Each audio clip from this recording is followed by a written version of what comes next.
السلام علیکم و رحمت الله و برکاته. خواهران عزیز، چند نفری از شما درباره شب معراج پرسیدید که امروز شب 27 ماه رجب است.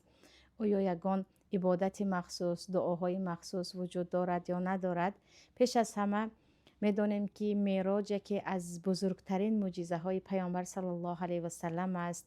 یک سفری بود و هفتم آسمان، حتی جنت و دوزخ یگان انسان، یگان بشر در روی زمین این مسافه چند میلیارد سالانه را در یک شب طی کرده باشد و حتی با پروردگار صحبت کرده باشد. یعنی خیلی معجزه بزرگ و حتما باید هر یک خاندان مسلمان درباره شب اسراء و معراج با خبر باشد و در ما حتی سوره اسراء هست و در ما حدیث های صحیح در بخاری مسلم، تمام کتاب های سنن درباره معراج است. یعنی معراج بودنش و حقیقی بودن آن شب 100% است. لیکن آیا شب 27 ماه رجب یعنی همین شب بود یا اینکه ماه شعبان یا حتی بعضیا رمضان هم گفتن ماه دیگر بود؟ بین علما اختلاف است.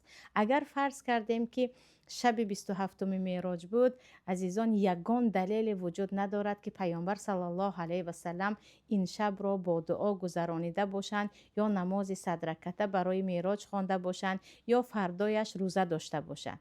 یعنی شب 27 رجب را با عبادت و فردایش را روزه گرفته باشند. حدیث ها همش ضعیف، حتی موضوع هست، یعنی حدیث های بافته شده است. برای همین نه نماز مخصوص دارد، نه دعای مخصوص دارد، نه شب نشینی و ذکر و دعا هست که اینها همه بی‌دلیل هستند و حتی بدعت هستند. و پیامبر صلی الله علیه و سلم میگویند کل بدعت ضلاله و کل ضلاله فی النار. تمام بدعت ها، تمام کارهایی که در شریعت نیست شما به مقصد ثواب انجام میدهید، آن گمراهی هست و گمراهی انسان را به دوزخ میکشاند. یعنی گمان نکنید که اگر شب معراج گویان چند رکعت نماز خواندید و روزه گرفتید این ثواب است. نه، یک بدعتی را که پیامبر نکردن انجام میدهیم.